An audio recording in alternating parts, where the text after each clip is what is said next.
Hello. Hello. Hello. Let's get started. How's everybody? I'm pretty good. Yeah.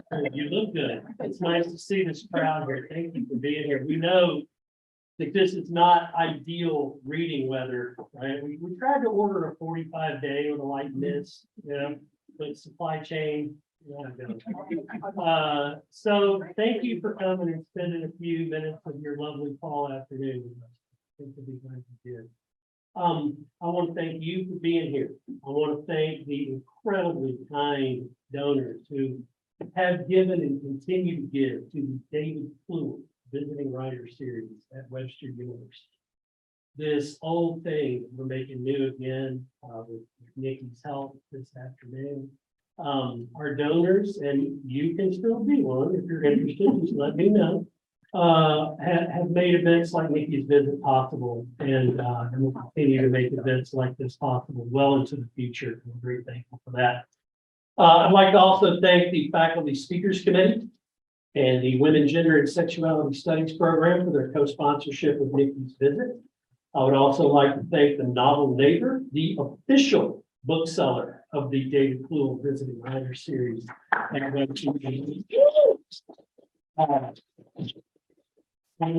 Now listen to me, okay? It is only November the 3rd, right? You have not yet used up your book buying allotment for the month, right? So when the reading is over, go to the book. There's Colin right here. Colin will sell you a book, and then you come back in here and Nicky will sign it for you and talk to you and hang out with you for a bit. Cool? Cool. All right, great. Cool. So with all that taken out of the way, I'm going to turn it over to my friend and my colleague and another one of my favorite poets, Elizabeth Hoover.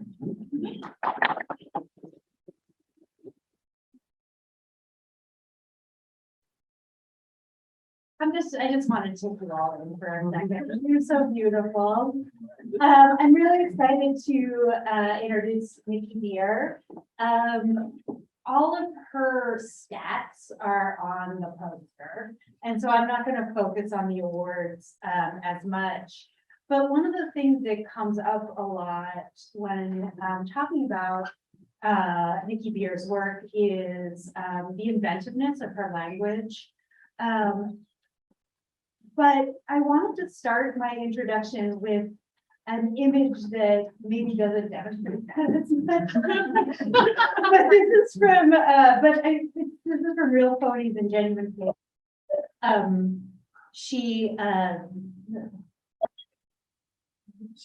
don't know. Yeah, I don't. Thank you, Logan. cool. That was just me like running out the clock until I calmed down. Anyway, none of it was important. So, the poem opens, "Oh, pair of white cotton gloves rest on an empty wooden chair as if awaiting an absent butler." And I chose this to start my introduction because when I'm reading Nicky Beer's work, I often feel like those white cotton gloves, unmoored from my usual and poised for something to happen. An octopus to drape me in its languorous in its arms. The loneliness of a person who doesn't believe in ghosts to be alleviated by a haunting, or the credits to roll and release me from the endless deaths of beautiful women, extras, and crime shows. Critic Diego Baez calls Beer a wild documentarian, referring to the way she helixes research and imagination into poems that both sing and surprise. I often hear reviewers mention her books are full of oddities and absurdities, and I guess magicians, art forgers, and drag queens could be considered odd. But in Beer's poems, they are human, full of the longings that lodge in everyone, odd or not. And isn't there a little magic, a little deception, and a little queen in all of us? It's not the wackiness that excites me. That the wackiness is a quote from a review of it. It's not the wackiness that excites me. It's the craft, the fine observation, the achingly precise word, and the way every poem has a perfect turn that fills the page with luminous clarity. We cannot bear to have our depths unmonstered, writes Beer in The Octopus Game, which celebrates, among other things, the unpredictable complexity of the cephalopods. I, for one, cannot bear to have my monsters undescribed by Beer's loving and precise language, urging me to see the world as alive with details. She writes, the real danger is what I'll do when I'm not afraid of anything. And yet I feel like we're already there in these poems, alert to the world's tenderness and strangeness, or rather to the tenderness within our strangeness, and brave enough to offer what makes us the most vulnerable, our obsessions, our love, and above all, what makes us laugh, our humor. Please welcome Nicky Beer.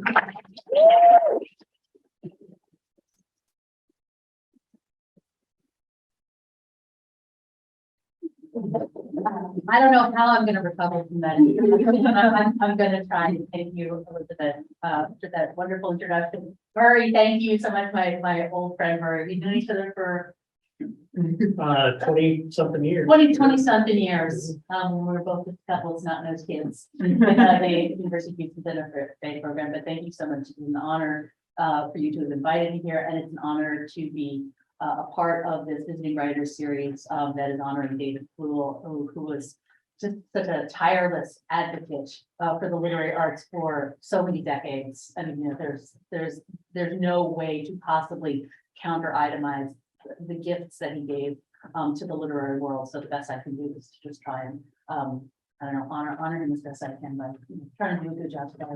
And thank you all so much for coming. This is my first time on the Webster campus, but I've been having such a wonderful time, and I had a great class visit today and wonderful conversations. And if that's any indication of what the Webster student population is like at large, then wow. I mean, you know, what a great student body, what a great group of people. So yeah, I'm just honored and delighted to be here with all of you today. I thought I'd start off the reading by reading the first poem from the book Real Phonies and Genuine Fakes. And it's a book that in various ways is interested in all kinds of fakery and phoniness and illusion. This first poem is called Drag Day at Dollywood. And first, just by a show of hands, how many folks here have been to Dollywood? 1, 2, 3. Okay, at least 3 people. Okay. You will back me up. This is a legit amusement park, and people should go. Yes. Well, and there's also like Dolly Stampede, which is kind of like feel off that too. Yeah. They're all various kinds of like Dolly celebrations. But yeah, give Dollywood a chance. You know, really excellent turkey legs and kettle corn, and many wonderful rides that are referred to by name in the poem. And my in-laws are Dollywood season ticket holders. So I have been on many occasions, but this poem comes from a quote that I read by Dolly Parton, who was talking about her drag imitators. And she said, some of them look more like me than I do. And so if there's a kind of guiding inspiration for the book, it's absolutely that quote. There's a little bit of audience participation here in the poem, but you'll know it when you hear it, I promise. So, Drag Day at Dollywood. Blue beehives whirl and loopily ascend long paper wands. Candied apples smashed into shades of vixen, strike me pink, cherries in the snow. Lame by the square mile ripples under the Tennessee sun. From a distance, the mountain sidewinder looks like a drunk, bejeweled caterpillar. The screams sound the same as on any other day. By closing time, 782 press-on nails will have been lost. A few contrarians bust out their best patsies or Lorettas, dark bouffants stippling the deluge of blonde. Someone's great aunt comes as Kenny Rogers and strokes her beard like a newly adopted lapdog. A bus from Atlanta unleashes 24 dollies in matching bowling jackets, gutter queens sprawled across their backs in lilac script. To relieve the boredom at the Mystery Mine line, someone hollers, when I say homo, you say sapiens. Homo! Sapiens. Homo! Sapiens. Dollies line the perimeter of the bald eagle sanctuary, watching the raptors swoop stoically on the other side of the netted enclosure. They mate for life, Dolly exclaims, reading from Wikipedia on her phone. Aw, says Dolly. Ugh, says Dolly. A tall Dolly gives a short Dolly a piggyback ride from Jukebox Junction, making a laughing, lumbering chimera of poly satin and fringe. Dolly holds back Dolly's hair as she vomits purple slush and kettle corn into a bank of azaleas. Dolly, with weary patience, explains to Dolly why she can't pet her service dog. Dollies grasp turkey legs in their fists, tear flesh from bone. Thousands of pairs of Dolly lungs breathe in gasoline and grease, breathe out glitter. Dolly visits the restroom to check her wig and loses track of herself in the mirrors. Dolly drifts along an automated river, an undiagnosed tumor humming gently under her life jacket. Dolly holds a thumb and forefinger up to the setting sun, pinches it, and lovingly places it in Dolly's back pocket. Dolly, exhausted and sunburned, collapses onto a bench, rests her head on Dolly's breast, who rests her head on Dolly's breast, who rests her head on Dolly's breast, on Dolly's breast.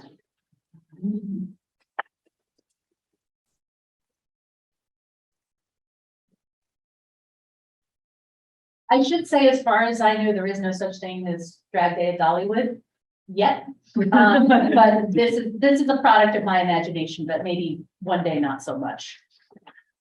This next poem is a poem where I'm writing more openly about my mental illness and anxiety and depression. I've been on medication for about 10 years now.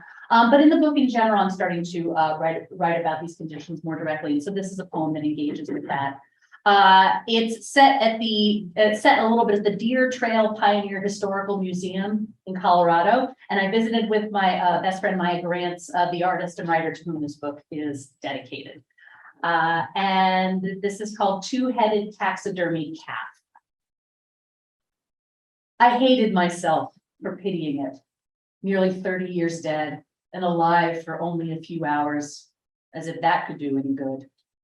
But there was something in its tender swirls of ochre hair that the amateur taxidermist couldn't quite make laughable. Yes, the eyes were badly shaped, but I almost believed them anyway. When they cut the mother open, did the mouths bawl in unison or harmony? Did the lungs fill twice as fast? I tried to convince myself none of it was real, not even the notarized signatures of the rancher and vet, remembering that faking provenance is a hoax's easiest gamble. I thought of the days before the pills and the large stone my bad chemicals made for me to carry, a secret sideshow attraction to myself, the woman who smiles. Step right up and observe her perfect imitation of a person who doesn't want to die. Caesar was a twin, the other stillborn. They say he believed if he swept his arm across enough of the world, he'd finally catch the brother who abandoned him to dream alone in the dark. I reached past the display's blunted barbed wire to stroke one coarse flank. When the animal was dying, was it relieved it wasn't dying alone? Did all four eyes close at the same time? Two final streams of milk breath leaking into the early prairie light. I lied before about Caesar being born a twin. Sorry. I just wanted to see if I was still as good at it as I used to be. To see if I could still smooth a little poison over glass and polish it to a diverting flash, a mirror showing everything but itself. This next poem, I like to read this poem because for me, it's further evidence that you really can get inspiration from anywhere. So this is inspired by my local butcher shop, Western Daughters Butcher Shop in Denver, Colorado. And they just have the merriest people working there, just hacking away, dead meat. Hi, how you doing? They got the cleaver in their hand and stuff like that. Really lovely people. So this poem is called Still Life with Pork Livers Rolled Like Handkerchiefs. Their color, not of blood, but blood's blood. Whatever courses deeper within its oiled music. Blister, boil, blemish, red of the body turning furious when there is no path out of itself. red of the insides of the blue guitar, the taste of the inside of my tongue. If I could turn on the light behind my closed eyelids, if I could make the mosquitoes' stolen feast speak, God, the loneliness of red, the airplane's blinking eye above the indifferent world, the plaint of the boy in shop. Those sea anemone mouths of pig flesh poised to kiss nothing. And yet they make me want to be cleavered and trimmed, to be made more tidy than I ever was while living, to be priced, made sense of by the pound, wrapped in blank paper, sent off to dozens of different tables to be overcooked, badly garnished, casseroled into leftovers, sneaked in bits to the dog, partially forgotten at the back of the fridge, furred blue with mold. To not know, in the end, if I was good, only that I was filling.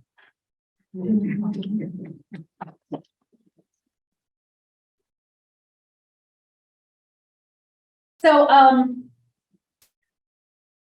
you all know who Marlene Dietrich was?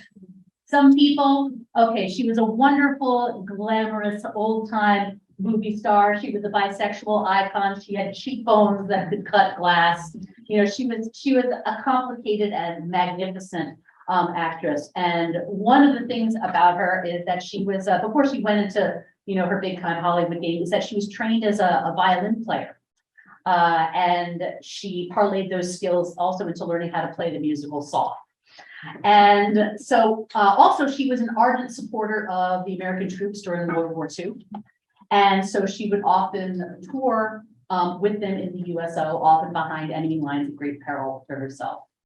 So this poem is called Marlene Dietrich Plays Her Musical Saw for the Troops, 1944. See how the silver snaps in a lone spot, the sound flirting with coyotes, castrated foghorns, distant siren.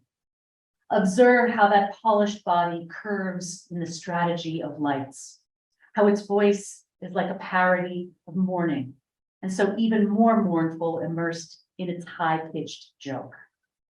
Admit that some other instrument would fail, wood-honeyed curve, funneled brass, when what's needed now is a tongue with the chill of steel.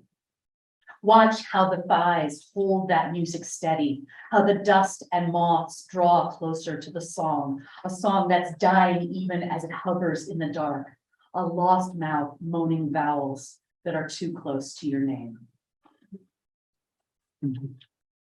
So, as I said, this book is exploring fakery and illusion and fabrication. So I write a little bit about magicians in this book. And, you know, I found myself as far as magicians go, not so much interested in kind of like how the tricks are done, but what kind of person would spend this much time trying to learn how to do these illusions? What kind of, you know, psychology does that take?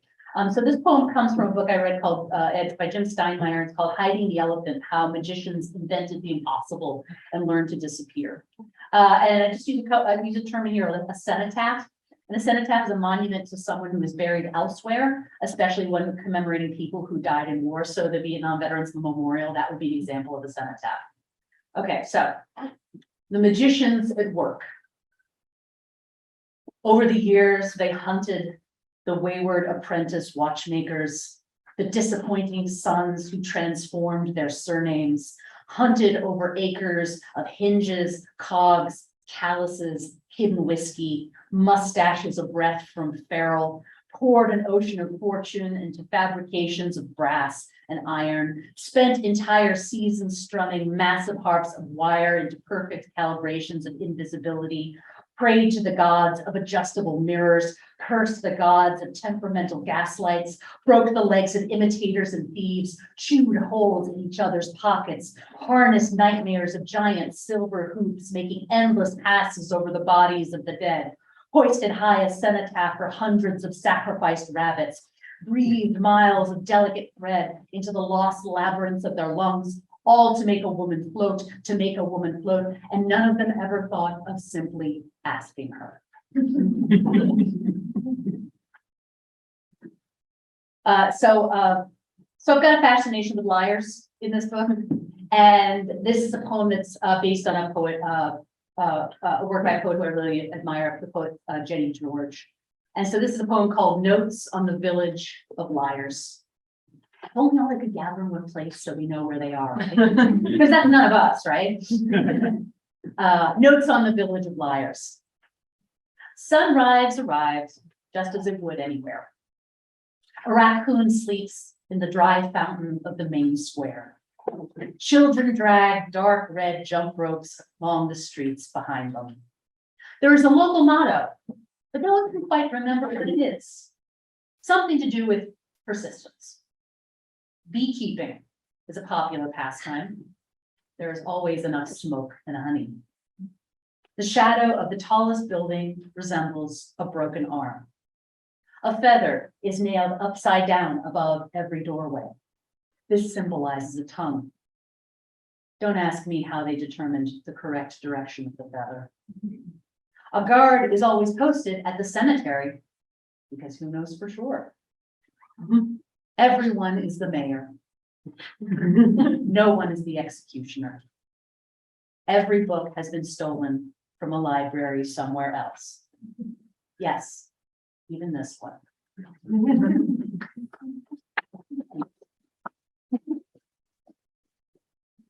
Well, I'm going to switch over for a couple of poems to my second book, The Octopus Game, which is the majority of the poems are about octopuses and squids and so on. How many of y'all have ever seen the movie, the original movie Old Boy? Okay, just a few. Yeah, all right, but all right. If you're going to watch it, watch the original, not the remake. The 2003, directed by Park Chan-wook, and starring Choi Min-sik. And there's a great scene in that movie with an octopus. Also, it's super violent, so maybe you don't want to watch it at all. And then jam and see with a hammer. Okay. Anyway, so I'm always really fascinated by actors and movie actors in particular, and just how they do what they do. So this is a poem based on the movie Old Boy. Scene 43, take 1, interior sushi restaurant. The actor does his best to put death in his eyes. He holds the live fist-sized octopus before his face and murmurs, I am sorry, before the cameras roll. Action! He stuffs the squirming animal in his mouth. Tear it a bit more, the director says. The actor jerks the tentacles in his hand to the right like a grotesque typewriter. Ping, he thinks as he grinds his jaw. One tentacle slings itself about his nose like a drunken friend. He wonders if the animal, before it suffocated in the dark acids of his belly, would catch a glimpse of the thing that had made people want to use his face, or rather, the lack of a thing, that he was completely empty. Not stupid, or cold, or cruel, but a windy place in which everything that was not him always fit with great ease. He was less of a man and more of a storage space, suitable for personalities ranging from businessman with a terrible secret to homosexual trapeze artist detective. He looks at the bluish knuckles of the key grip and already knows how to play him on his deathbed.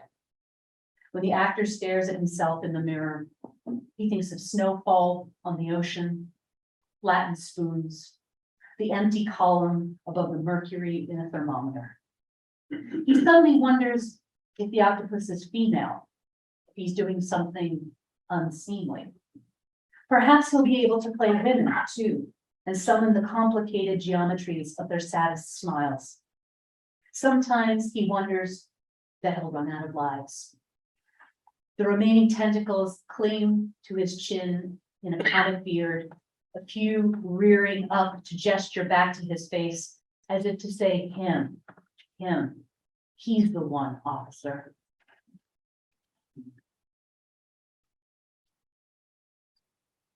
I like writing about science-y stuff sometimes. I like to as much counteract this idea that science and poetry are somehow mutually exclusive. You know, I think they can be best pals. And so this poem is called Black Hole Itinerary. And it comes from a little bit of reading I did about black holes, and there's a moment here where I talk about gravity, and it's borrowing from some of Neil deGrasse Tyson's writing about black holes. Black Hole Itinerary. Today, they will offer me a dozen mirrors and tell me to pick the one with my real face in it. Today, she'll be swimming out into the ocean to find me, and today I'll be the wave that drowns her. Today, they'll say, God has a plan for all of us, and she'll say, God is a cruel motherfucker today. Today, I'll be the bird in my head, getting fat on the sweet gray taffy of old time. Today, I will be immortal, but they'll keep setting me on fire just to check. Today, she'll summon the beasts of protection by strumming the scars on my back. Today, the spider will keep me alive for a week before dining off of my eyes. Today, my total gravity will be monstrous. Today, they'll make me repeat her name until its atoms split apart. Today, love will be like starlight. When it arrives, whatever it comes from will have already collapsed. They hear you.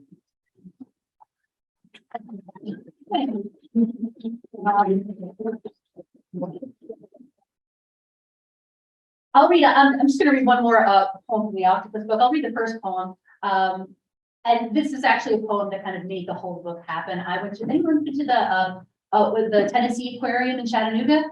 Okay, yeah, all right. So I was going there with my family, and I was all excited to see a completely different exhibit. It had sea dragons and seahorses and things like that. And I was just getting all ready to go into that exhibit. And then as I was walking by, suddenly there was this tank with this octopus. And she was just putting on such a show, and we had this little crowd around her. I think she may have been playing with like a Mr. Potato Head doll that they like threw in for an enrichment. And it was just like, I stopped in my tracks and said, bye, sea dragons, and just completely fixated on her. She just stayed with me and stayed with me and stayed with me. And then I wrote a poem about her. And then I wrote another poem about her, and then I read another poem about her. And then I had this individual meeting with the poet Carl Phillips.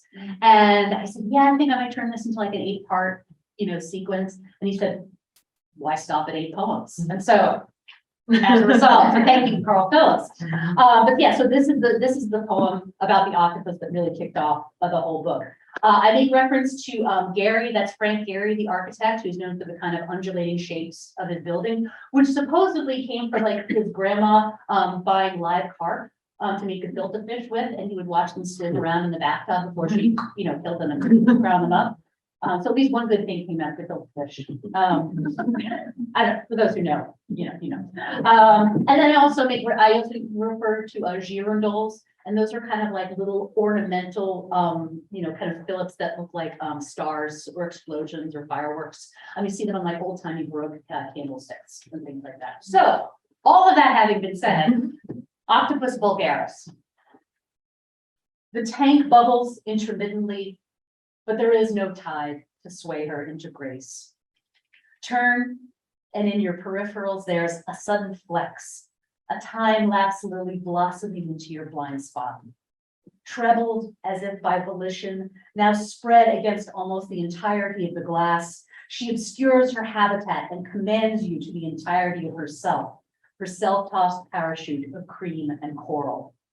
But no, she can never know fully the spectacle of her fullest extension, her underside a mystery only glimpsed in wall-eyed glance, rather than the awesome totality now riveting you before the tank's illumined peep show, overshadowing the static girandoles of attendant anemone and starfish.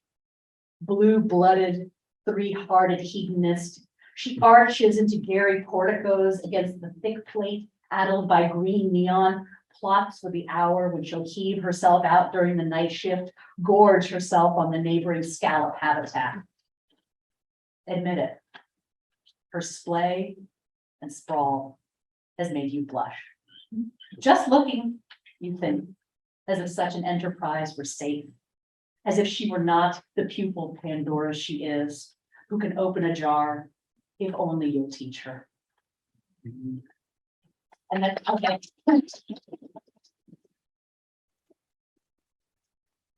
And that's true, you can teach octopuses to open jars. You take the jar, they're watching it, you put the food inside, you screw the top back on, and after a while, they're like, oh, okay, I think I got this. Which means that one day they will rule us all. So this is why I'm kissing up to them. I'll put in a good word. This is a more recent poem. It's not from the book, but where is it? There it is. Okay. Yeah, I once started getting ready to read this poem at another reading and realized I didn't have it on me. Did a whole introduction on it. I'm like, oh no, I don't have it. But yeah, so this is a poem. How do I describe it? I don't have kids. Here, that'll be the that'll be what prefaces this poem. I don't have kids, and I choose not to have them. But this is a poem called My Fertility. Admittedly, I've never tried, so I don't even know if it's there. But it'd be just like me, wouldn't it, to waste something for which so many of my friends have suffered, have longed. I'd give it to them happily, though, the oiled golden bowl of it. Something so ancient about that word, suffering. You can almost see the knitted shawl being pulled over the woman's bowed head. Sometimes a woman's body seems full of nothing but the nose the world has dropped into her like dull black coins. Her smile, whatever she's learned to build around the rage. So I suppose it's true after all. There is something growing within me. And daily.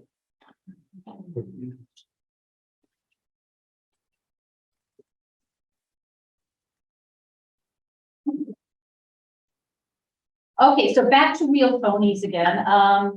How about another poem about taxidermy? Yeah? Yeah. Okay, yeah, of course. So this comes from a really wonderful book I read by Melissa Milgram called Still Life Adventures in Taxidermy. It's a nonfiction book, and she's learning all kinds of different things about taxidermy. And so this is the chapter where she goes to the World Taxidermy Championships, which are in Illinois. And so this poem is about a specific category within the World Taxidermy Championships called recreations. And so I'm going to read to you from the World Taxidermy Championship rulebook, just a little bit about what recreations are. Recreations are defined as renderings which include no natural parts of the animal portrayed. For instance, a recreation eagle could be constructed using turkey feathers, or a cowhide could be used to simulate African game. So this is duplicitous taxidermy. In this poem, I quote a poet, and the poet is Mary Moore. And this is Mating Call of the Recreation Panda. It's a persona poem. Cleanliness is my only real fault. I could have done with a little faux shit yellowing my rump, something to make it seem like the bamboo I'm chewing will end up somewhere.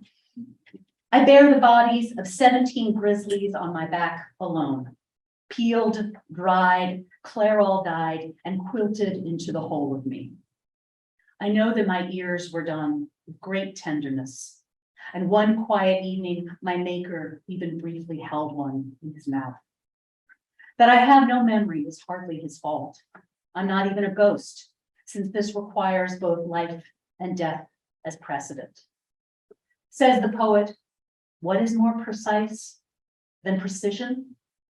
Illusion. I am more precise than the clockwork of your own expiring mitochondria. Come closer. Try to guess the provenance of my claws, gently blow the dust from the smoked snifters of my eyes. Imagine from what or whom your own body could be collaged, whose lips could be stitched into an homage of your smile. Take my lie in your arms.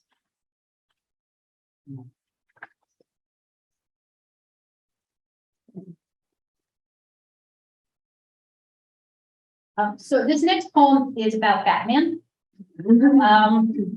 And For the record, Michael Keaton is the only Batman who I recognize. That Robert Pattinson, he's a nice fellow, but still, you know.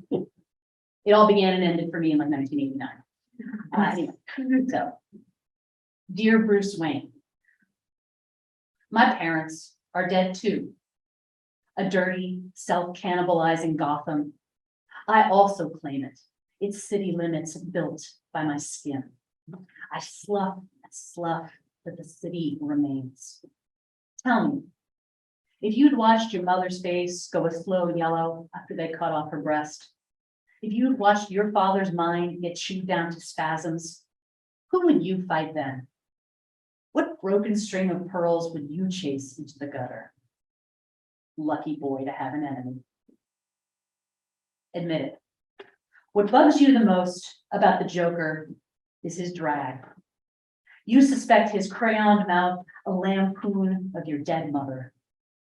But don't you crave sometimes to be a little tacky? Doesn't the all-black bore after a while? Even your sweet ride can't help but leave a little fart of flames in its wake. How many others glare from the shadows at a one-man parade in a loud costume, blowing glitter kisses at grim justice? You just think you want to kill him for better reasons. What kind of person would trade laughter for righteousness? Every woman goes out knowing what you think you alone had sussed. The world is a dark alley hiding a gun in its mouth. It has more than enough reasons to make you cover your face. The moon waxes, the bruise wanes. Every woman is Batman.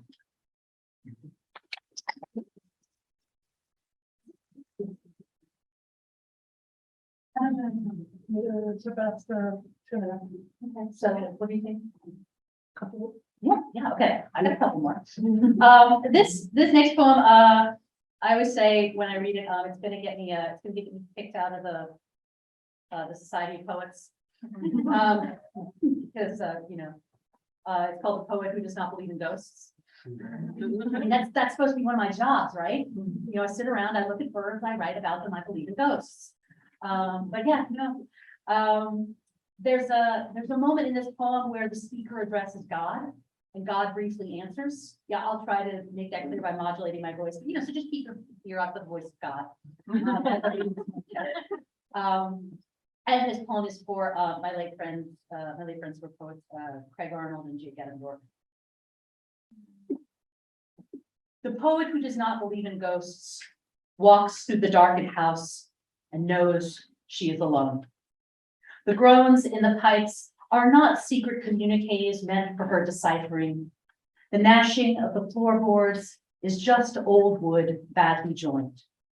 There is no century-old vengeance reaching out from mirrors, no floating ethereal feet advancing over the bedroom's threshold. The branch tapping against the window is a branch tapping against the window. It is not that she has no fear or that she is stubbornly logical. She believes death is God's apology for suffering, a promise that the deepest human pain will never be eternal.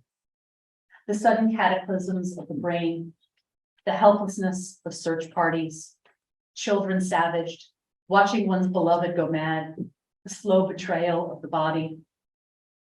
It is death and not the rainbow that is God's covenant with mankind. So you won't set us back upon the earth afterwards, transparent and helpless, singing out our griefs as we move empty chairs about in empty rooms? No, I would never. So let her make her unpoetic way through cobwebs and past unsettled curtains. Let her be content that her mother, her father are not disturbing the genealogies of attic dust. The friends she's outlived are not circulating damn manifestos in the basement shadows. They do not need her to solve anything, are not writing her letters to which she owes replies. Let her be content that she is completely unnecessary to her beloved dead.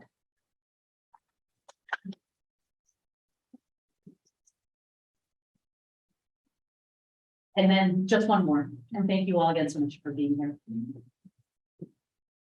Because my grief was a tree. It forgave the dog that pissed on it. It moderated quarrels between the stones. It had a few knots that looked like a weeping face. It had a few knots that looked like a laughing face. It never stopped grasping the earth. It was badly tuned by the wind. It grew inedible fruit. It grew fruit that fed the worms magnificently. It held a yellow newspaper on its head for 7 months. It felt the rumba in a squirrel's chest pressing against it. It wore a gash from when my friend was drunk and stupid.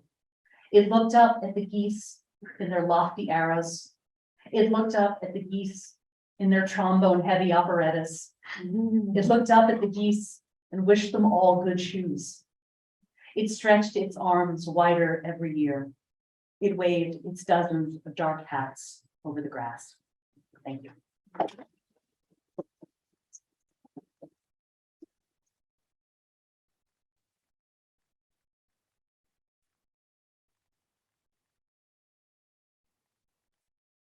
Okay, thanks. Any questions? Sure. So, ask questions. Hi. So when you're writing a book of poetry or starting to, does it start out with like, I'm gonna write about real phonies and genuine fakes? I'm gonna write about octopus, or do you just like end up with a bunch of poems about that, or is it a third thing? That's a great question. I think for both of these books, well, yeah, I kind of, for the octopus game, it was very much getting permission from Carl Phillips and saying, why don't you think bigger? That's why not limit yourself to 8 poems? And so there was getting that kind of encouragement and just realizing kind of how I could take the concept of the octopus and just kind of follow it down various paths. And then with real phonies and genuine fakes, I kind of felt this pressure because, you know, it's a project book, and yes, I'm writing a lot about octopuses, and then writing the next one, it's like, oh, shit, I can't write about octopuses anymore. What do I do? And then I thought, well, because octopuses, you know, they are masters of illusion. You know, they can change the shapes of their body, the colors, the textures. So I realized that I was still interested in writing about illusion and deception. So it wasn't that I had to completely change what I was writing about, but I would just sort of follow these ideas down a different path. And then I realized, you know, and then so I started just writing more about fakery and illusion, and I just sort of started following that idea more. And then I started thinking about kind of like my own capacity for fakery and illusion, specifically as it comes to my mental health, in the ways that I'm using the term that another writer used, faking wellness or performing wellness. And so it got me thinking about, you know, the fact that like, oh, fakery, yes, it's about magicians and taxidermy, things like that, but it's also about the various ways that I'm performing in the world too. So sometimes it's just kind of about like just following these little breadcrumbs and seeing like how many directions they go in and where they can go. So sometimes it's just a question of kind of like falling in love with an idea and seeing where it leads to. That's awesome. Cool. Thanks for that question. And you can also ask me random questions too. Like I once had a question in a reading that was like Nutella or peanut butter. Nutella. So don't be shy if you want to ask those kind of questions here. Yeah. Do you have like a favorite piece that you've written?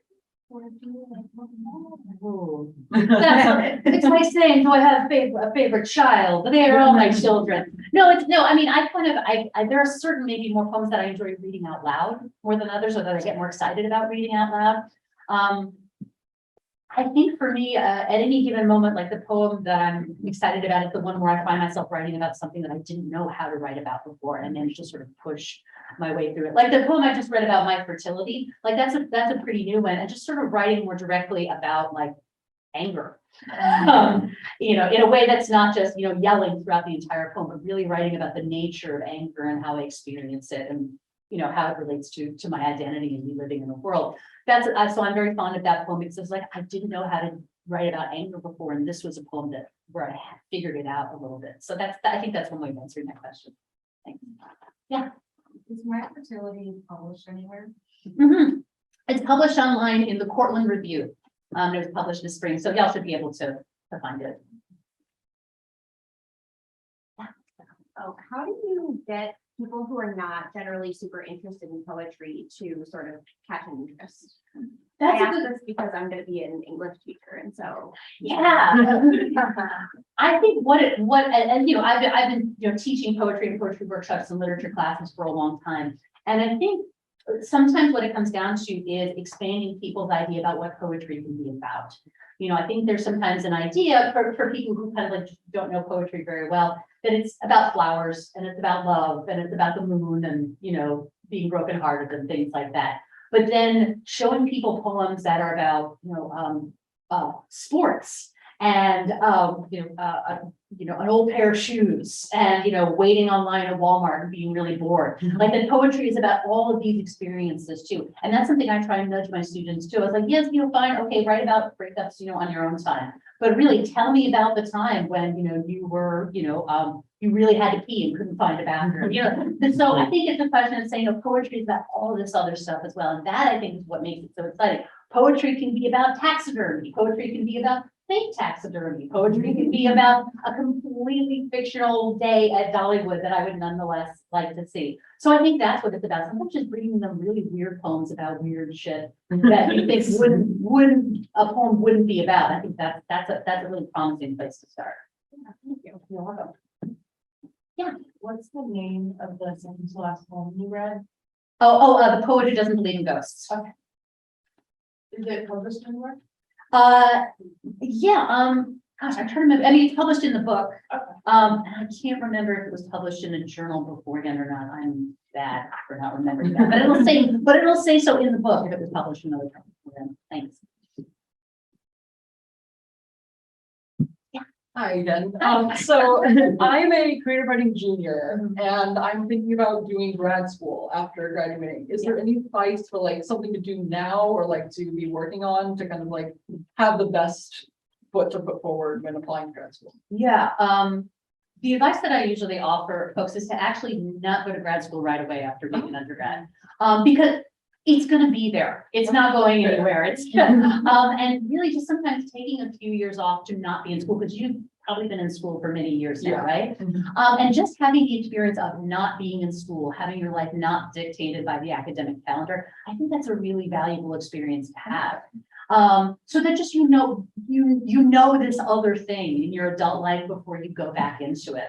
And to really just not rush, not push yourself, to really be writing poems, sorry, did you say poems? I do usually in fiction. Oh, okay, but yeah, no, yeah. to be writing your fiction more on your own terms, just for you, not in a workshop, not in a classroom, maybe you're just trading it with friends, and to really just be sort of like on your own as a writer for a world. So I would say just give yourself some time. That's my strongest suggestion. Cool, thank you. Yeah.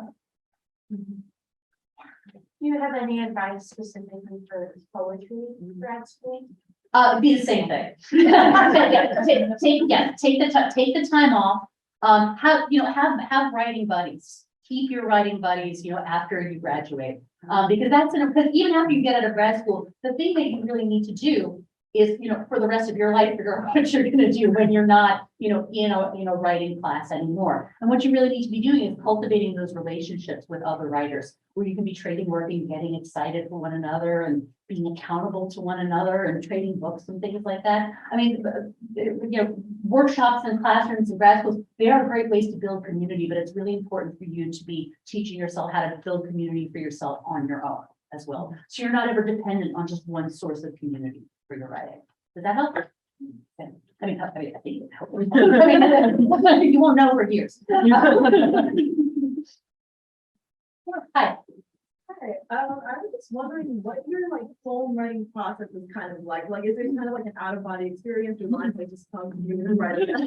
It's like, oh, I wrote pages. No, that's the funny thing is that the way that it's not totally always this way, but often the way I will start a poem is as I'm reading someone else's work. And it's almost like I'm listening to their music and then I start to go, and it's it's kind of like sort of riffing on whatever they're doing. And so what happens is a lot of my poems start on the blank page, the blank back page or back pages of someone else's book. And so there'll be like little scribbles and pencil things and whatnot. And eventually I'll kind of like read a little bit more, scribble a little bit more, read a little scribble more. At some point I'm like, okay. And then I take the book over to the computer because I'm usually sitting in a comfy chair when I read. And so I go over to the computer and then I start transcribing what I wrote. And that starts to maybe lead to a draft. So that's a lot of the time how it happens. So as a result, I kind of always need to be reading poetry or fiction or nonfiction.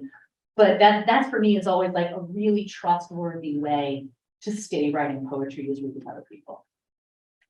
Yeah, Who are some of your favorite poets? ooh. Well, there's this new quote that I've been reading, Elizabeth Hoover. But gosh, yeah, I mean, at any given moment, Natalie Diaz, her post-colonial love poem, that came out a couple of years ago, just, melted my brain. Camille Dungy, everything that she does, her latest is called Trophy Cascade. She's also hosting a podcast for the Metropolitan Museum of Art, about like materials, so there'll be like an episode on like concrete. And she'll just talk about like concrete and art making and materials and paper and things like that. Anyway, so yeah, other favorite poets of mine, James Allen Hall. He's got a new book that's going to be coming out next year or the year after that. It's kind of one of those things where I'm trying to run through my reading list in my head. Oh yeah, Terrence Hayes, obviously.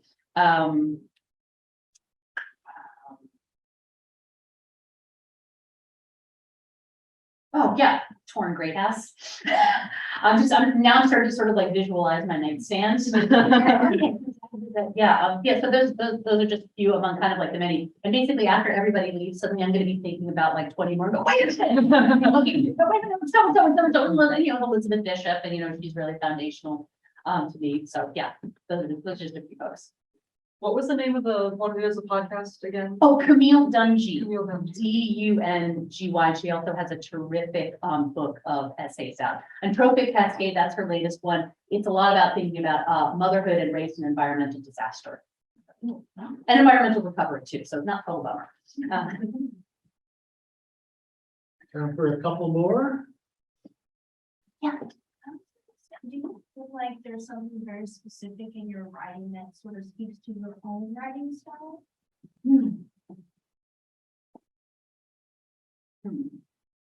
Could you talk a little bit more about kind of like what you're looking to learn here?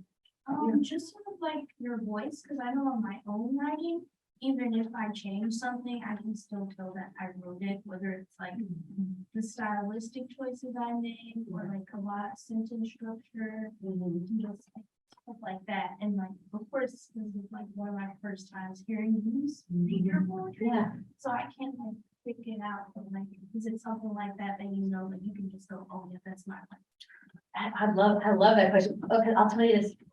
I've been writing poetry now for a few decades, and it's a little kind of weird to suddenly look back and look like you suddenly see, oh, I've got like a good 20, 25 years of poems under my belt. Start thinking about this. My writing, how has my writing changed over the years based on just my age and my practice and things like that. I think all of my work is really sonically driven because I compose reading a lot of my work out loud. So as I'm drafting, I'm usually reading lines out loud. And usually I know if a poem is done, if it sounds right in my ears. So I think that's probably something that has united my work since the beginning. But at the same time, as I see myself doing sort of stylistically consistent things, I also like to, also that pushes me to say, well, okay, let me do something different here. Like for a long time, writing really short line poems and medium line poems, that was my thing. And so for a while, I set a challenge to myself. I'm just going to write a poem that has really long lines, just like, just breaking the margin, super long lines. And I only did it like maybe a couple of lines at a time, like over a few months. But it was so interesting because I didn't know it wound up being a narrative poem. It wound up being William Butler Yeats as a child watching a calf give birth. A cow give birth. Because apparently that was how he learned about reproduction. But anyway, yeah, I said, I'm just going to write this long line poem, and I didn't know where it was going to go. And so doing something very different from what I thought was my style was really enriching as well. So on the one hand, it's great to have a sense of one style, but also as a thing to sort of like push back against. Well, thanks for the question. Oh, yeah, look at that. Is there any other, so besides poetry or like other reading stuff, is there any other media that is really inspiring to you when you write poetry, like music or like a TV show or something like that? I can't listen to music when I write. I do love movies a lot. And actually, and I don't think I even realized how much I love movies and writing about movies until I sort of started looking back in this work and oh, I'm writing about movies and things like that. So yeah, I'm just kind of a voracious movie watcher. And also I really, really, really love reading fiction and really big, juicy novels, like really, like if it's, okay, once well, it wasn't a novel, but I gave myself carpal tunnel from reading this book that was like about something like 800, 900 pages long. It was about the women in the abstract expressionist movement. But yeah, it was really heavy and could possibly be used as a weapon. Like that, and I think it's partially honestly because I feel that's so outside of my skill set. So in a way, it just keeps me excited. Like, look at what this writer can do. I can't even imagine writing a novel this long with this many characters. And I really like multi-generational epics, family epics as well. Like I just reread Pachinko. Has anyone read that by Min Jin Lee? Oh, so good. So yeah, in a way, it's also consuming the media that I have no capacity for Right. making. So look at all the stuff that I can't do that somebody else is doing. So let me honor that by making more of my own art. Yeah. Thank you. Thanks. Thank y'all so much for Thank you. coming, and let's thank Nikki for